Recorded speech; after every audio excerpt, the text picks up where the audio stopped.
What did you say? I said suck my fucking dick! Sorry, pal.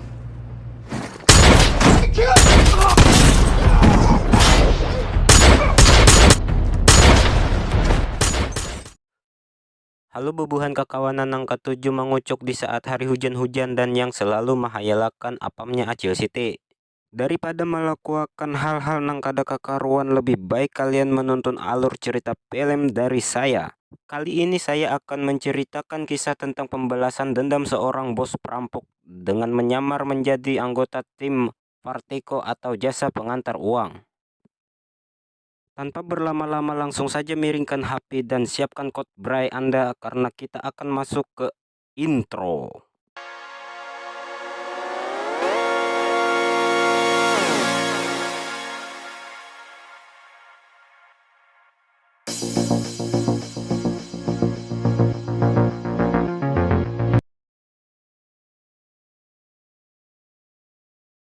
Di awal film diperlihatkan ada dua orang yang akan mengantarkan uang dengan truk yang berlapiskan baja. Dan di tengah perjalanan rupanya mereka telah dihadang oleh truk pengangkut semen. Pada awalnya, mereka tidak curiga dan tidak menghiraukan truk pengangkut semen tersebut. Namun tidak lama kemudian mereka langsung ditodong dengan senjata dan perampokan pun langsung dimulai.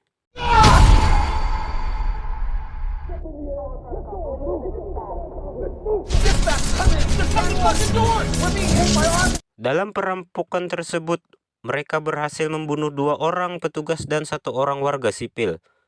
Dan perampok itu langsung membawa uang yang ada di dalam mobil truk tersebut.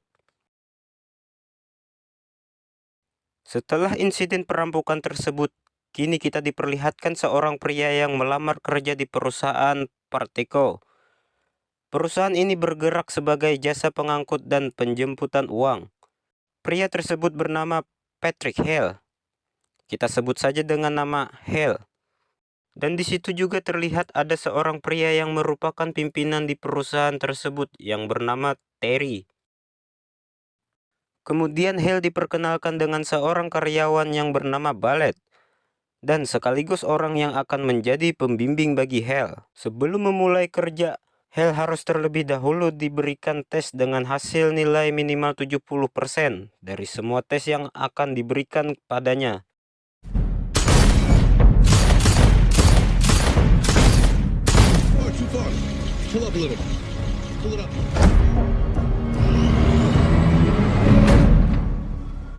Setelah melewati semua tes yang diberikan, akhirnya Hale diresmikan lulus dengan nilai 70% sesuai dengan standar perusahaan. 70%. Lalu Ballet memperkenalkan Hale dengan petugas yang lainnya. Namun Hale tidak terlalu mendapatkan respon dan bahkan diremehkan oleh petugas lainnya. Di hari pertama kerja, Hale selalu didampingi oleh Deb dan juga Ballet. Namun selama di dalam perjalanan, Deb selalu menakuti Hale dengan resiko pekerjaan tersebut. Pada hari itu mereka bertiga diberi tugas untuk menjemput uang di salah satu bank. Dan tugas tersebut berjalan aman dan lancar tanpa ada hambatan sedikit pun. Sesampainya di kantor, Ballet mengajak Hale untuk minum dan main biliar. Sebelum berangkat, Hale rupanya sedang memperhatikan kartu tanda pengenal yang ada di samping absensi. Seakan-akan Hale sedang mencari sesuatu dan informasi di sana. Sesampainya di tempat biliar, Hale langsung berkumpul bersama rekan kerjanya. Di sana ada John.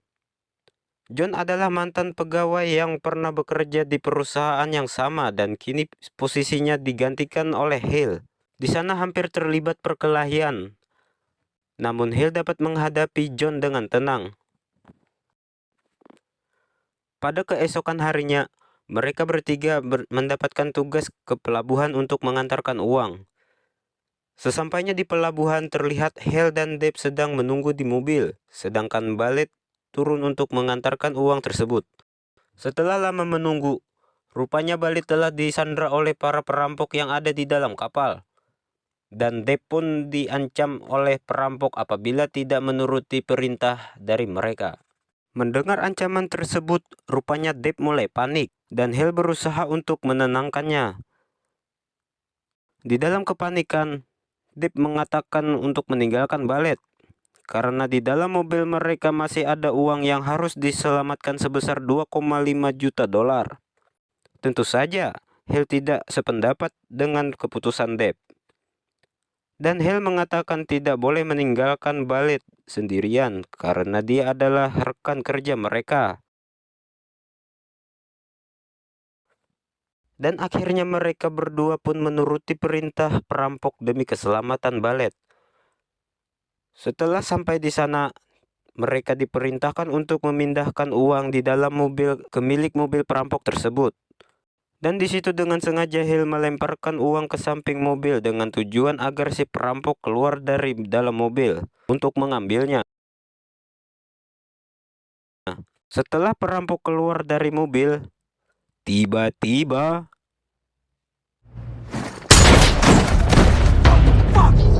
langsung menembakkan senjatanya dan keadaan pun kini semakin menjadi panas. Please stop! Give him the fucking money! Are you fucking just let them take the money? They're gonna get us fucking killed! Fuck!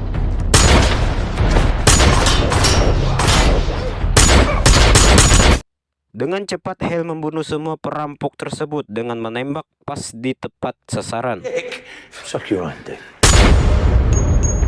Setelah sampai di kantor, mereka bertiga dimintai keterangan. Semua orang merasa keheranan dengan hasil pada saat tes yang hanya mendapatkan nilai 70% bisa melumpuhkan semua perampok hanya dengan satu tembakan, dengan tepat dan akurat. Mereka pun lanjut memintai keterangan dari Hale dengan memperlihatkan sebuah video merampokan sebelumnya yang menewaskan 2 petugas dan 1 warga sipil. Mereka menanyakan kepada Hale apakah ada kaitannya dengan perampokan yang baru saja terjadi. Hale menjawab itu adalah perampokan yang berbeda. Dan akhirnya Hale diberikan izin selama sebulan untuk menjalani terapi mental. Namun Hale menolaknya dan tetap meminta akan masuk kerja. Akhirnya Hale mendapat pujian dari teman lainnya di kantor atas aksinya kemarin dalam menggagalkan perampokan. Setelah 3 bulan, hanya terlihat Hale dan Ballet saja yang sedang mengantarkan uang. The noodle soup at Neptune. We should get takeout. The Blossom. Di tengah perjalanan tiba-tiba mereka dihadang oleh beberapa perampok. Lalu perampok itu menyuruh mereka keluar dari mobil. Dengan mengejutkan, setelah Hale keluar dan memperlihatkan wajahnya, perampok tersebut lari ketakutan, seakan-akan melihat sesuatu yang menakutkan. Kita semua dibuat penasaran siapakah sosok dari Hale ini. Saat hendak pulang kerja, Hale bertemu dengan seorang wanita yaitu bernama Dana. Dan Dana mengajak Hale untuk minum di rumahnya. H is for hero. Drink. Ketika Dana sedang tertidur, Hale memaksa Dana untuk bangun dan Hale menginterogasi Dana di rumahnya sendiri. Dan Hale mendapatkan beberapa ikat uang. Lalu Hale menanya di mana Dana memperoleh uang tersebut.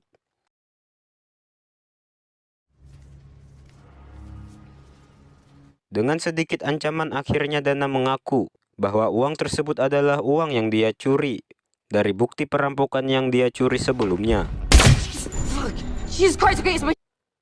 Hale menanyakan apakah dia terlibat dan mengetahui siapakah orang dalam dari perampokan tersebut. Namun Dana tidak mengetahuinya. Cerita kembali ke 5 bulan yang lalu, ketika Hale belum bekerja di Parteco. Saat Hale bersama dengan anaknya yang bernama Dougie ingin menghabiskan akhir pekan dengan menonton sebuah pertandingan. Sure. Hello? Tiba-tiba Hale mendapatkan telepon dari rekan kerjanya yang bernama Meg. Meg menyuruhnya untuk mengawasi truk pengantar uang. Meg hanya membutuhkan informasi apakah truk itu belok kiri atau belok ke kanan setelah keluar dari gerbang. Disitulah kita akan mengetahui siapa Hale dan apa latar belakangnya. We can do that if you want, but it's going to set us back 3 months. Hale sebenarnya adalah bos dari sebuah kelompok yang memiliki tugas merampok uang. Singkat cerita, Hale dan anaknya bergegas pergi dan berpura-pura membeli makanan untuk mengawasi kemana truk itu berbelok. Setelah lama menunggu, akhirnya truk itu keluar dan langsung berbelok ke kanan.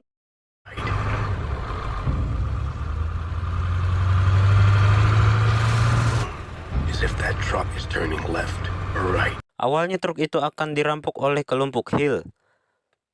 Namun di waktu yang sama rupanya sudah ada perampok yang lain sudah menghadang terlebih dahulu. Sementara itu, si anak Hale yang menunggu sendirian di mobil melihat dengan jelas aksi perampokan tersebut. Doggy menghubungi ayahnya namun tidak bisa terhubung. Lalu salah satu perampok tersebut memaksa Doggy untuk keluar dan nyuruhnya untuk tiarap. Ketika Hale ingin kembali ke mobil, dia melihat anaknya sedang diancam oleh perampok. Namun sayang Hale terlambat dan anaknya tewas ditembak oleh perampok yang bernama Jen. Dan inilah adegan yang sebenarnya diceritakan di awal scene tadi.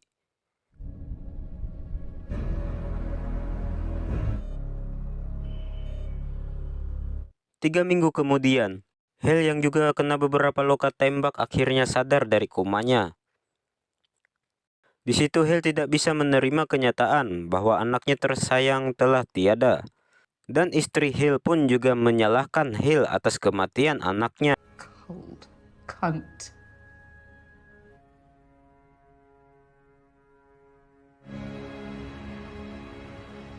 Hale mulai mencari dan memerintahkan anak buahnya untuk menemukan pelakunya. Satu persatu perampok mulai disiksa dan diinterogasi, namun tidak ada satupun yang mengetahui siapa pelaku yang sebenarnya telah membunuh anaknya. What I'm hearing is, you think you understood. Dan akhirnya anak buah Hale mencoba memberikan saran dengan cara lain agar bisa menemukan perampoknya.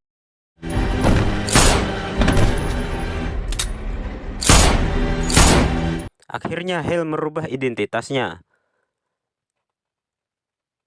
Dengan itulah Hale bisa mendaftar di perusahaan jasa pengantar uang yang bernama Parteco untuk mencari siapa saja orang dalam yang terlibat membantu perampokan tersebut.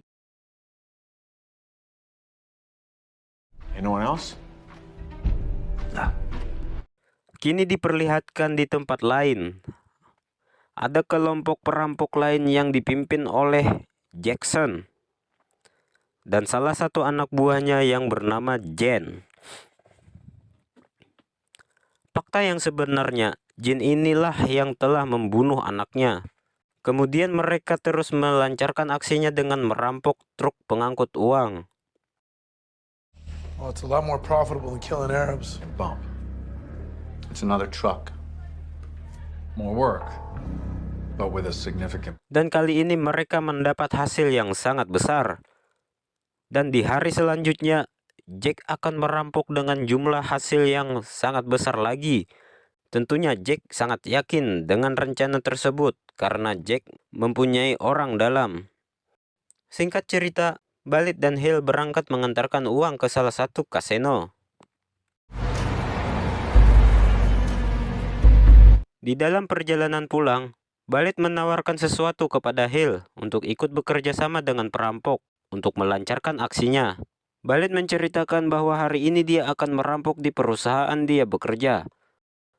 Dan Balit menawarkan kepada Hale untuk ikut bekerja sama.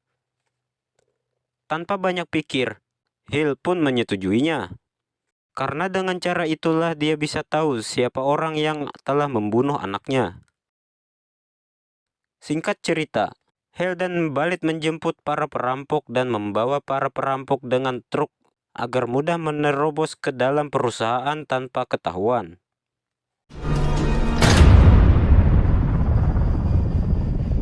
Setelah berhasil masuk, para perampok langsung melancarkan aksinya Dan di sini Hill dijadikan sandera dan Bullet diancam untuk membukakan gerbang penyimpanan uang.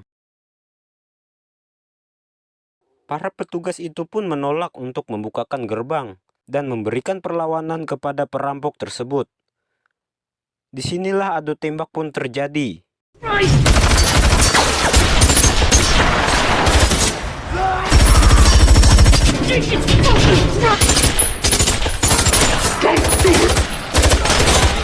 Dan di lain tempat terlihat Dana dan timnya berhasil melaporkan kepada tim SWAT. Hill yang berhasil melumpuhkan satu perampok dan berinisiatif untuk memakai kostumnya. Di situ Hill telah berhasil memasukkan handphone ke salah satu tas yang berisikan uang. Dan kemudian Hill lanjut menghabisi satu persatu perampok tersebut.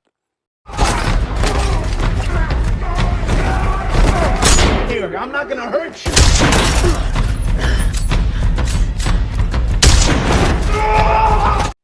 Di saat yang sama, Bullet berpura-pura ingin membantu. Namun di saat itu pula dia mengkhianati teman-temannya. We gotta move. Thank you. Ketika tidak disadari, ternyata Bullet telah menembak Hill dari belakang. Dan perampok pun berhasil kabur. Kini hanya tersisa 3 dari para kelompok tersebut. Disinilah terjadi kejar-kejaran antara tim SWAT dengan tim perampok.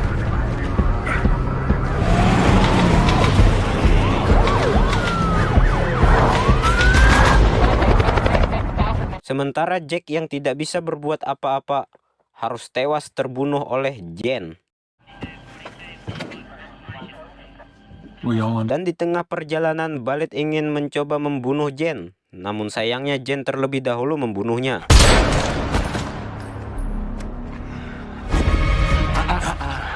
Too fucking slow. Sesampainya di rumah, Jen mendengar ponsel yang sedang berdering.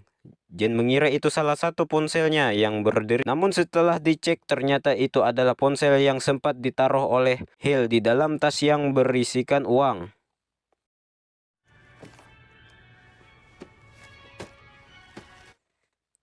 Dengan usaha itu, Hill bisa melacak keberadaan Jen. Tiba-tiba Hill memberikan sebuah dokumen hasil visum anaknya. Setelah Jen melihat hasil visum itu, disitulah Hill langsung menembak Jen dengan berkali-kali dan akhirnya Jen pun tewas. Lungs.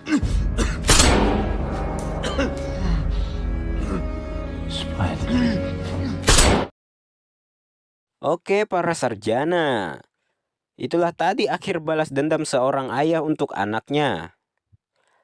Terima kasih sudah menyempatkan waktunya untuk menonton dan selamat berjumpa lagi di video selanjutnya. Habis.